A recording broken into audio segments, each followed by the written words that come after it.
anak tadi juga Bu ya. Nah nih, iya, tujuan saya kemari sebelum kemarin Bu ya.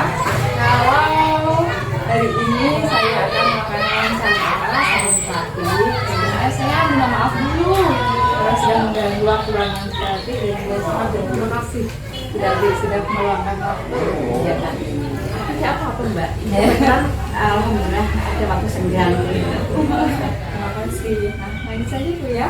Di sini nanti saya akan melakukan kegiatan wawancara untuk memenuhi tugas CDP Angkatan 7 dan bukan tentang pengambilan keputusan berbasis nilai-nilai kebajikan sebagai pemimpin. Untuk wawancaranya ada 8 pertanyaan nanti Bu. Oke, kita langsung saja ya. Untuk yang pertama ini Bu ya. Selama ini bagaimana Tati itu mengidentifikasi kasus-kasus yang merupakan dilema etika atau bukan moral? Betul sekali, Bu ya. Kalau selama ini kan kita sudah sering sekali ya menghadapi beberapa kasus. Nah, untuk bisa mengidentifikasi kasus ini termasuk kebijakan dilema etika atau bukan moral, nah kita perlu memperhatikan beberapa hal nih, ya. Di antaranya kita harus mempertimbangkan paradigma dilema etika. Terus selain itu kita juga harus mempertimbangkan prinsip-prinsip prinsip pengambilan keputusan. Yang terakhir kita juga harus mempertimbangkan 9 langkah pengambilan keputusan. Gitu ya. Jadi ada 3 Bu ya yang bisa membantu untuk mengidentifikasi kasus-kasus tersebut. Kemudian bagaimana Ibu menjalankan pengambilan keputusan di sekolah, terutama untuk kasus-kasus di mana ada 2 kepentingan yang sama-sama benar atau sama-sama mengandung nilai kebajikan Bu. Ya. Kalau kasus itu sama-sama mengandung nilai kebajikan, berarti kan itu termasuk dalam dilema etika, begitu ya Bu ya. Nah, kalau kita berhadapan dengan dilema etika, tentu dalam mengambil keputusan kita perlu mempertimbangkan tadi seperti yang sudah saya utarakan di depan, yaitu kita perlu mempertimbangkan paradigma dilema etika. Lalu selanjutnya kita perlu mempertimbangkan 9 langkah pengambilan keputusan, karena ini hubungannya dengan dilema etika. Nah, itu kan kita berhadapan dengan nilai-nilai yang sama-sama benar ya. Ini kita perlu mempertimbangkan juga, perlu mengorek nilai-nilai kebajikan apa saja yang ada di dalam kasus tersebut, gitu ya. Terima kasih Bu. Kemudian selanjutnya, langkah-langkah atau prosedur seperti apa yang biasa Ibu lakukan selama ini? Nah, kalau langkah-langkah untuk menyelesaikan kasus ini saya menerapkan 9 langkah pengambilan keputusan Bu ya.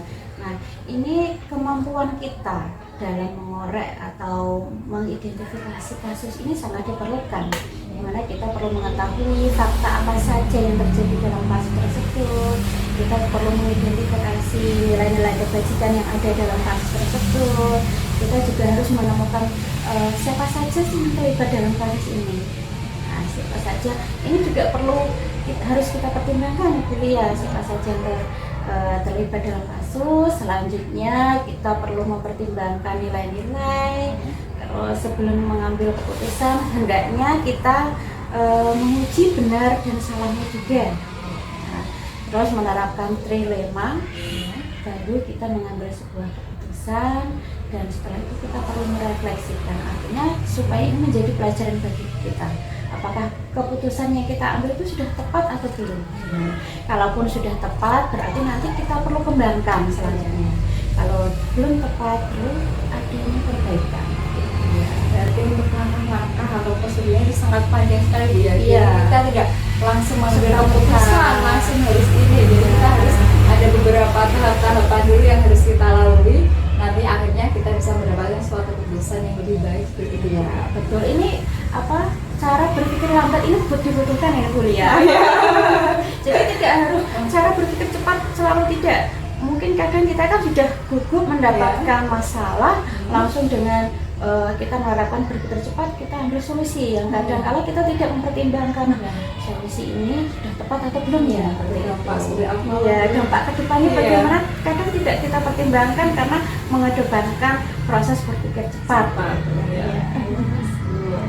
Pertanyaan selanjutnya, hal-hal apa saja yang selama ini Ibu anggap dan dalam pengambilan keputusan pada kasus-kasus D5 etika. Ya, memang ketika pengambilan keputusan dalam kasus D5 etika itu ada beberapa yang menurut saya efektif lah mendukung gitu ya. Di antaranya kita melihat tujuan kita, hasil akhir dari keputusan itu seperti apa, hasil akhirnya apa. Nah, kalau kita melihat keputusan itu berdasarkan hasil akhir, itu menurut kemarin pengalaman saya itu mempermudah saya menentukan langkah-langkah apa saja sih langkah-langkah yang harus kita lakukan supaya hasil akhirnya seperti ini, karena kita sudah berorientasi pada hasil akhir. Selain itu saya juga melihat berdasarkan itu pilihan aturan, karena seperti yang kita ketahui kita ini tentu tidak lepas dengan regulasi yang tidak bisa kita abaikan ya. Jadi ketika mengambil sebuah keputusan di dilema etika, kita kadang-kala juga harus mempertimbangkan dasar-dasar hukum yang berlaku. Beberapa hal yang ideal yang tadi pertama itu adanya hasil akhir itu sebagai acuannya, selain itu juga aturan-aturan yang berlaku. Dan yang terakhir itu perasaan. Iya, Ini kita sebagai manusia tentu saja rasa empati itu harus dikembangkan. Kita tidak hanya berpikir ini nanti melanggar hukum atau tidak, tapi kita perlu mempertimbangkan dampaknya bagaimana itu bisa memanusiakan manusia. Oh gitu lah, itu Ya. jadi antara Bu yang manusia ke manusia. Ya. Iya. Terima kasih Bu, bagus sekali jawabannya.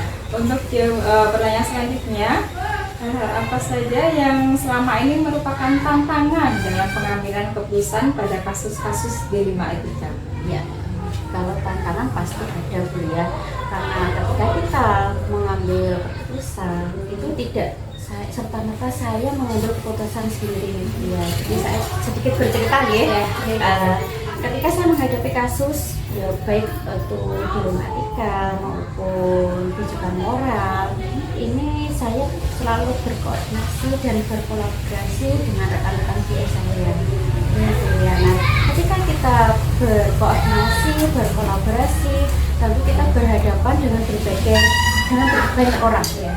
Bahkan setiap orang kan punya cara pandang, punya pola pikir, punya paradigma sendiri-sendiri. Nah, ini untuk bisa mengambil sebuah keputusan kan kita harus menyamakan persepsi. Ya. Nah, inilah yang menjadi tantangan saya, bagaimana bisa menyamakan persepsi begitu banyak orang dengan berbagai macam pola pikir yang berbeda. Itu termasuk salah satu tantangannya yang kita Seru ya. Iya.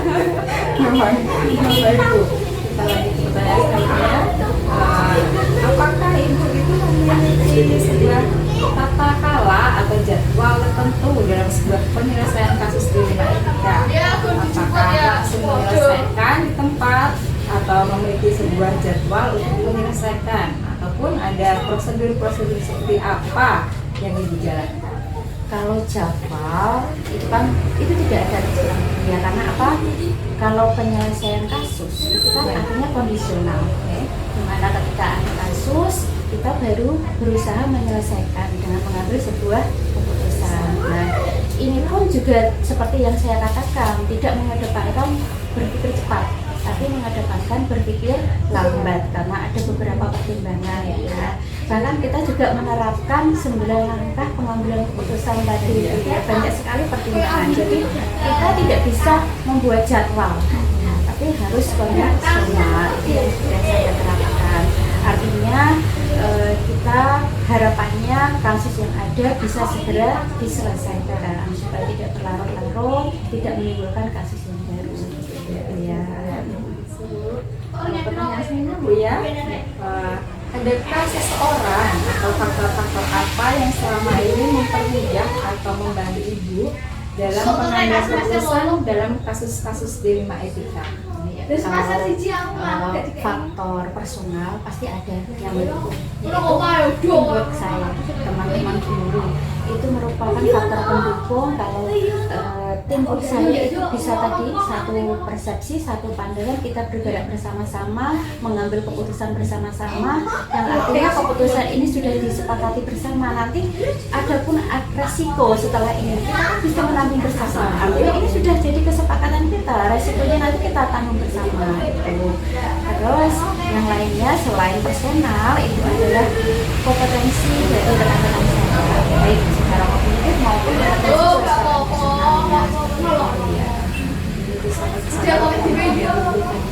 iya betul. Untuk yang pertanyaan terakhir, terima kasih Ibu. Akhirnya sudah sampai ke tahap yang terakhir. Terima kasih sudah meluangkan waktunya. Sangat-sangat berharga dan juga bisa menambah pengetahuan dan pembelajaran saya untuk kedepannya. Bagaimana saya nanti akan mengambil keputusan jika mendapatkan suatu kasus-kasus seperti tersebut. Oke Bu Lia, sama-sama. Semoga apa yang menjadi tugas Bu Lia ini bisa berhasil, tidak ada kendala, Bu Lia bisa lulus tepat waktu, tidak ada halangan apapun. Ya, semangat ya Bu Lia ya. Terima kasih Bu, selalu semangat. Ya, oke. Assalamualaikum. Waalaikumsalam.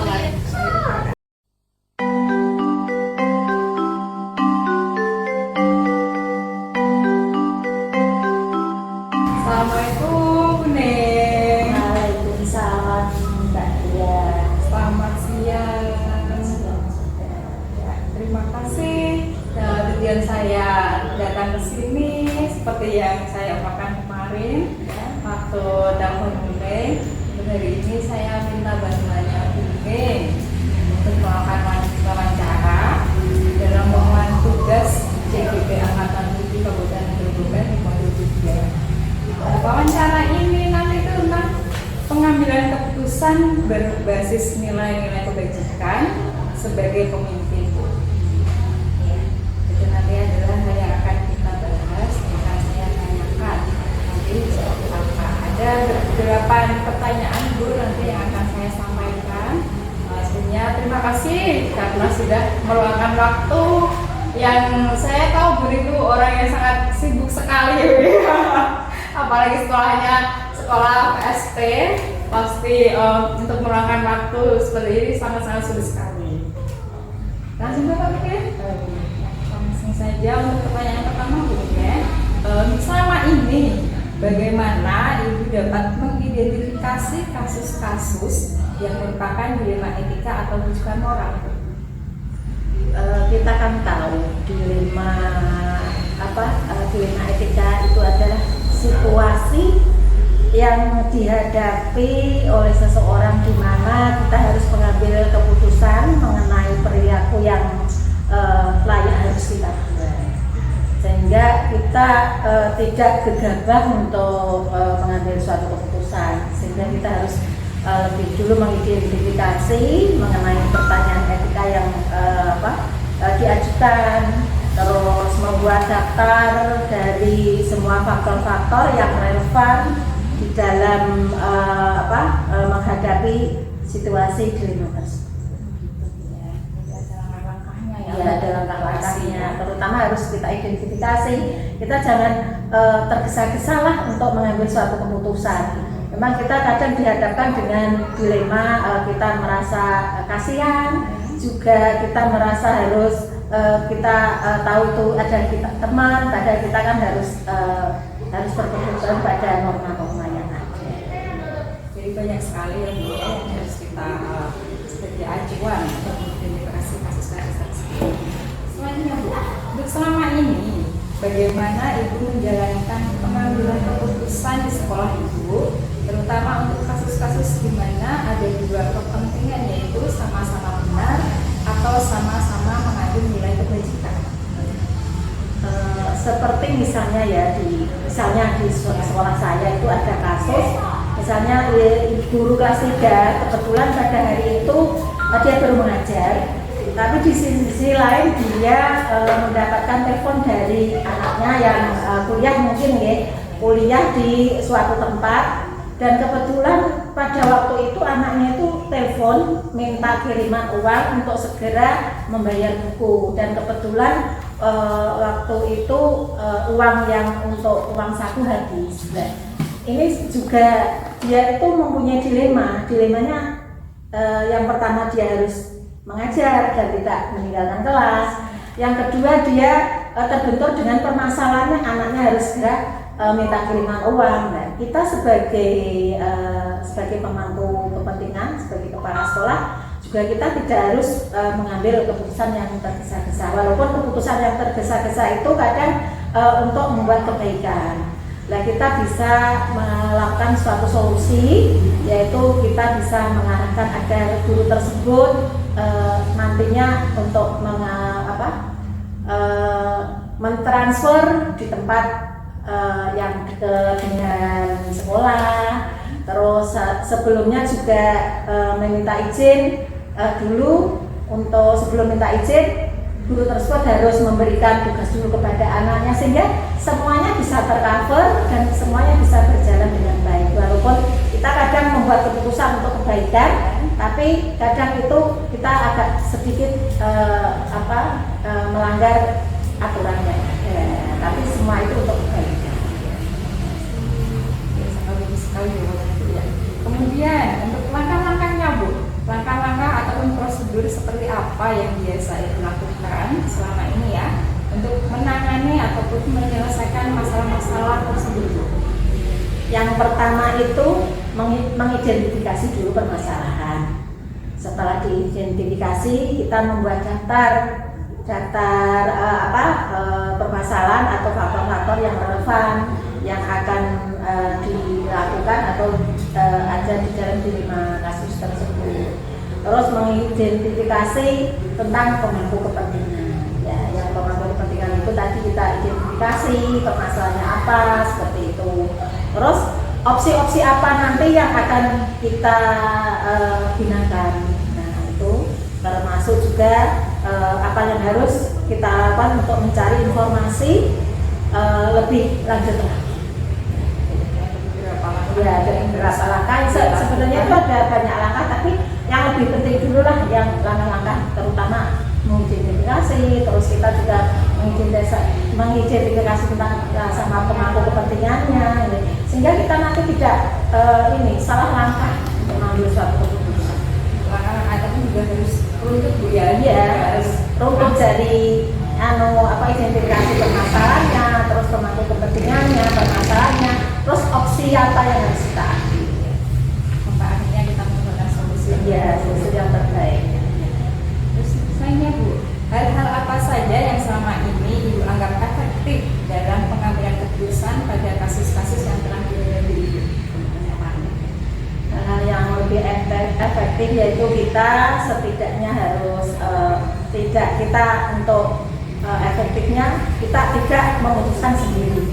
Kita memang harus kolaborasi lah dengan pemangku kepentingan, sehingga kita sebagai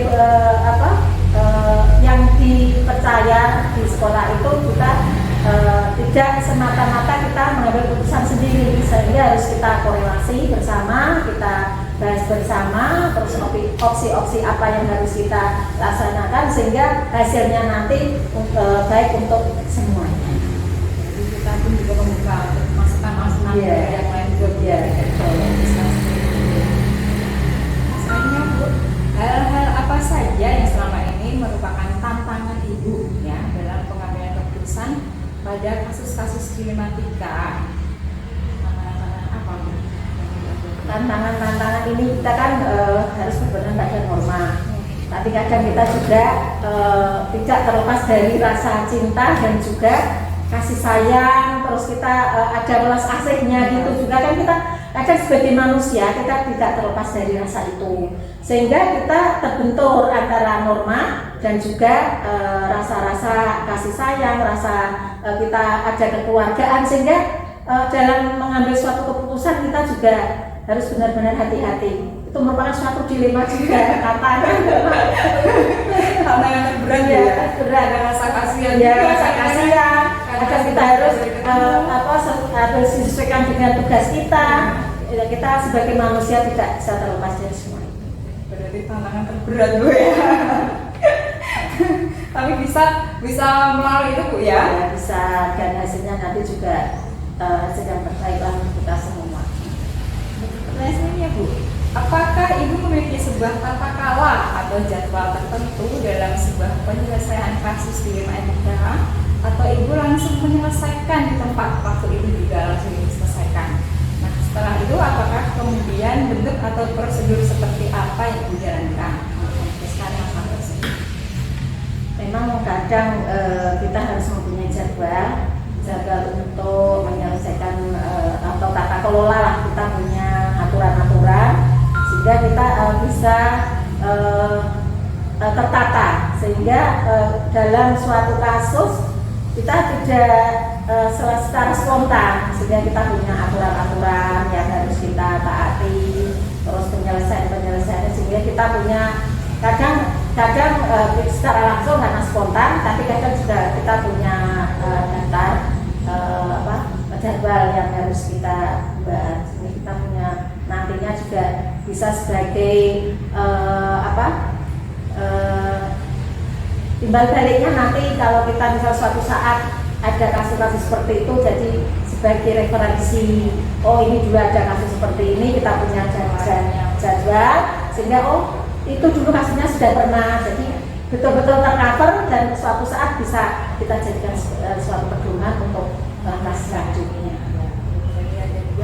Kalau memang harus bisa diserahkan waktu itu juga kondisional itu kondisional, kalau juga harus ada yang terjadwal ya terjadwal ya betul. Lihat dilemanya kasusnya apa seperti apa. Misalnya Bu, karena tadi ya untuk memutuskan suatu solusi, adakah seseorang atau faktor-faktor apa yang selama ini mempermudah atau membantu Ibu dalam pengambilan keputusan dalam kasus-kasus dilema etika? Maksudnya, apakah ada seseorang atau faktor yang mempermudah Ibu dalam melakukan keputusan, mengambil keputusan? Mengenai faktor-faktor atau seseorang itu memang kita kan butuh orang lain untuk memberikan pendapat atau pandangan, sehingga kita bisa tidak merasa kita mempunyai keputusan sendiri, karena di dalam lingkungan sekolah ada komunitasnya, sehingga kita bisa mencari referensi dari orang lain, sehingga keputusan yang kita ambil tidak semata-mata hanya karena keputusan pribadi, tapi juga termasuk orang-orang yang berkepentingan di dalamnya. Jadi ada beberapa orang pun ataupun faktor yang bisa mempengaruhi keputusan untuk melakukan keputusan universitas itu ya. Untuk selanjutnya ini pertanyaan terakhir Bu. Ya. Nah, dari semua hal tadi yang sudah Ibu sampaikan, pembelajaran apa yang dapat Ibu ambil ataupun Ibu petik dari pengalaman Ibu mengambil keputusan tersebut? Mengenai dilema etika, memang namanya etika ya norma, memang kita tidak terlepas dari perasaan kita terhadap orang lain, tentang cinta, tentang kasih sayang, tentang rasa hormat, tentang belas kasihan. Tapi selain itu kita juga harus memegang norma-norma yang ada, sehingga kita nanti jangan sampai kita salah mengambil keputusan merugikan orang lain. Sehingga dalam dilema etika kita benar-benar harus bisa sebagai penengah, sehingga kita tidak saling merugikan, sehingga keputusan yang kita ambil benar-benar bisa bermanfaat untuk orang lain, berguna untuk sekolah, dan benar-benar itu bisa dicapai dengan kesepakatan bersama dan untuk kebaikan semua. Tidak ada yang dirugikan Atau tidak ada yang dirugikan. Terima kasih Ibu sudah meluangkan waktunya. Alhamdulillah sudah sampai pertanyaan terakhir dan sudah dijawab dengan baik sekali. Itu sangat itu memang memang setiap sekolah memang punya permasalahan, punya kasus-kasus yang berbeda, permasalahan-permasalahan yang berbeda, sehingga kita juga mempunyai solusi masing-masing. Setiap sekolah berbeda-beda satu sama lain. Tapi untuk patokannya hampir sama lah. Semua demi kebaikan, juga kita tak lepas dengan norma-norma dan juga rasa cinta kasih terhadap sesama. Semoga ini sangat bermanfaat bagi saya Bu ya, untuk mengambil keputusan-keputusan nantinya ke depannya. Sangat banyak sekali ilmu yang saya dapatkan hari ini. Terima kasih Bu sudah meluangkan waktu dan mau diwawancarai untuk kasus-kasus seperti ini. Sampai di sini saya pamit dulu Bu ya. Assalamualaikum. Salam dan semoga nanti Mbak Lia bisa dengan adanya sekolah atau guru penggerak ini nanti juga akan mengalami saya sebagai pemimpin dan semoga nanti bisa lanjut kepada menjadi kepala sekolah. Amin. Terima kasih